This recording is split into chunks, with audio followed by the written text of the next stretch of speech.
Hey everyone, what's up? It's Apple Everything Mac here, and this is the second video of the three-part series of WWDC 2011.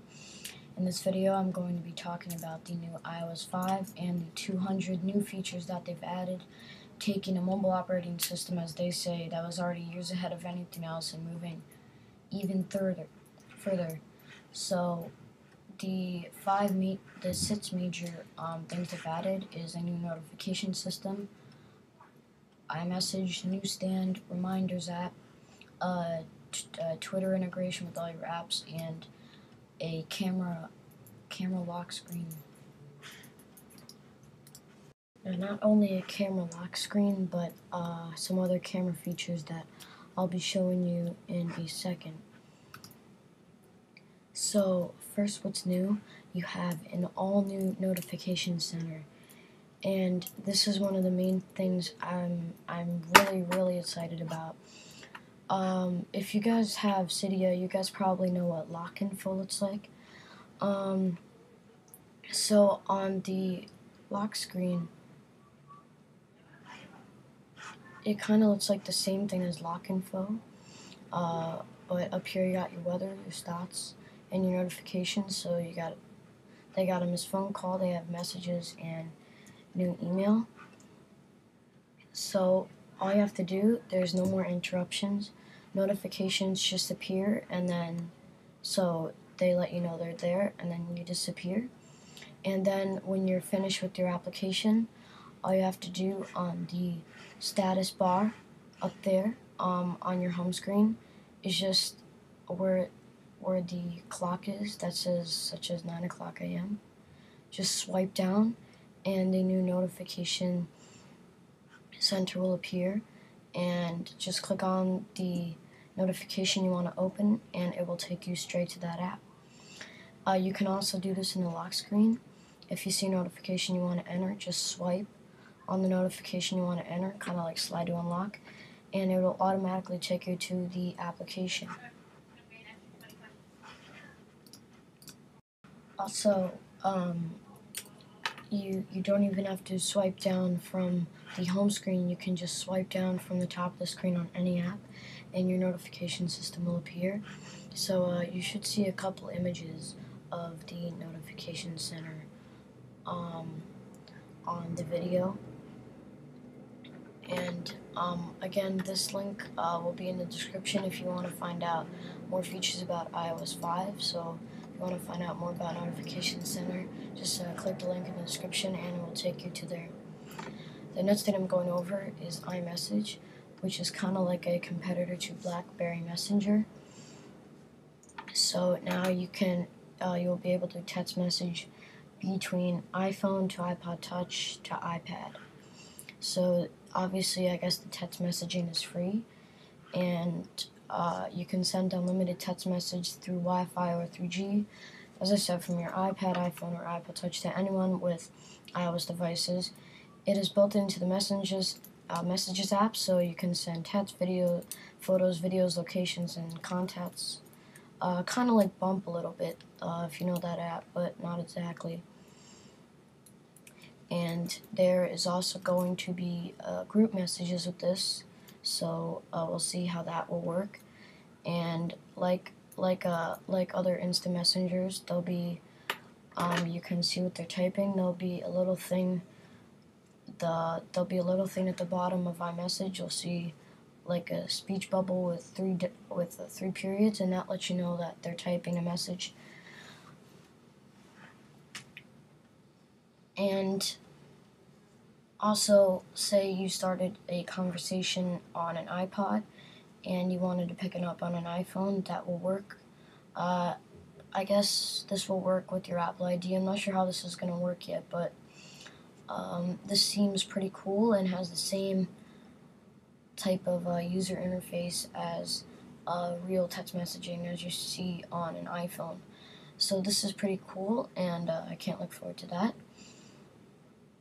And the next feature I'm going to be going over is Newsstand. And so for those of you that love newspapers and want to keep up to date with the latest news, there'll be a separate app from iBooks on the home screen called Newsstand, and you can shop for subscriptions on the App Store. I think, no, not on the App Store. It's probably on the iBooks store or something. They may add a new category. I'm not quite sure about that yet, but I think you browse your newspaper subscriptions on the App Store, or if they're making a newsstand store. And like iBooks, it has the same user interface. It'll automatically keep you subscribed, so every time there's a new issue, it'll automatically update, and you can read all your new issues straight from Newsstand. So it's sort of like having a newspaper delivered to your front door, but instantly. And they're also adding a new reminders app, and what this does is pretty much remind yourself what you need to do, kind of like a to-do list, and it syncs wirelessly to iCal and Outlook through and iCloud through all your iOS devices, so changes that you've made will automatically update on your devices and calendars. So you should see a couple more pictures of that. So that's pretty simple. Just reminders, just think of it as like a to-do list app. So next is Twitter, which is integrated right into iOS 5. And all you have to do is sign in once in your settings, and you can tweet directly from Safari, Photos, Camera, YouTube, or Maps. You can, if you want to mention or reply to a friend, Contacts automatically applies your friend's Twitter usernames and profile pictures, so you can have them in your contacts book. And you can add even a location to any tweet, no matter which app you're tweeting from. And so this is pretty cool because I'm always kind of lazy to just keep opening different Twitter applications, so this will be cool to just tweet right from different Apple applications. So the next thing is camera. As I said, you can now access camera from the lock screen.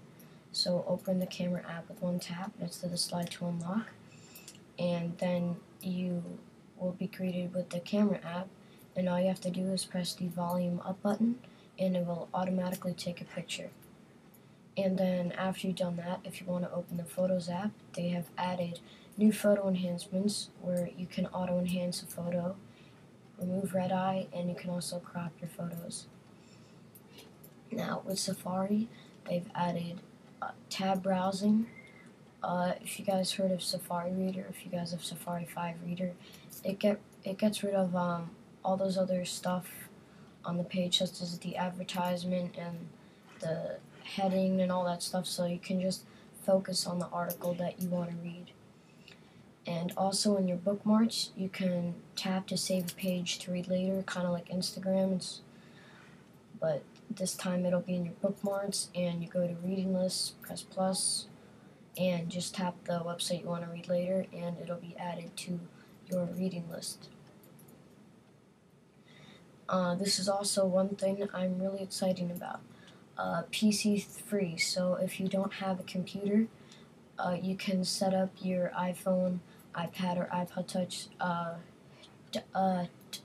You can set up your iPad, iPhone, iPod Touch directly without plugging it into a computer.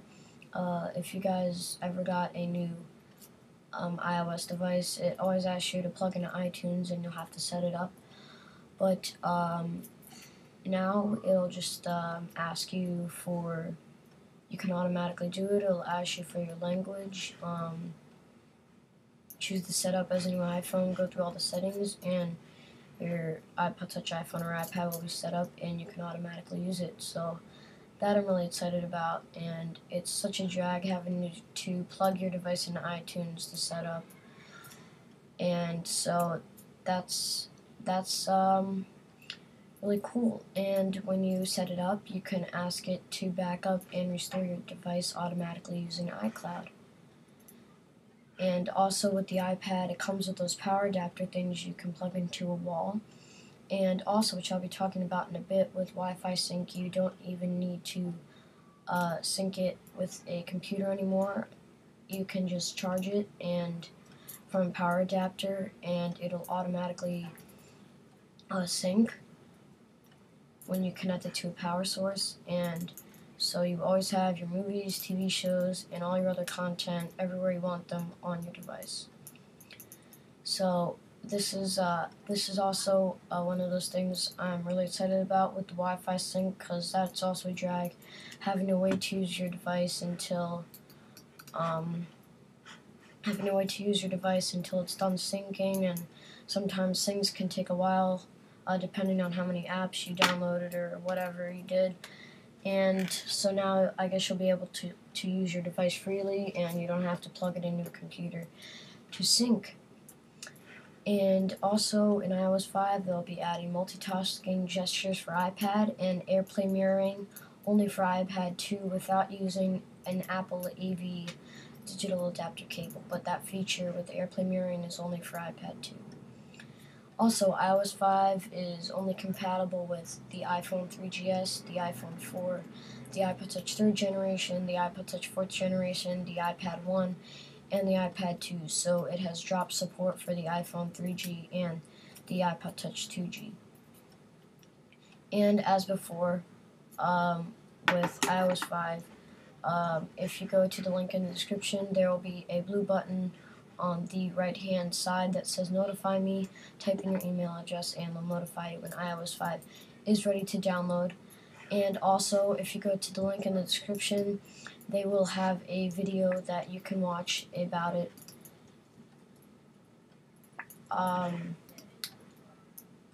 It's pretty much everything I just said, but if you want to get it from the Apple employee's perspective, it's in the link in the description. So thanks for watching, guys, and I will see you in the next part of my video, which will be talking about the new Mac OS X Lion videos. So stay tuned and make sure to subscribe. It's totally free, and you'll keep up to date with the latest content that I post on my channel. So thanks for watching. I'll see you in the next video. Peace out.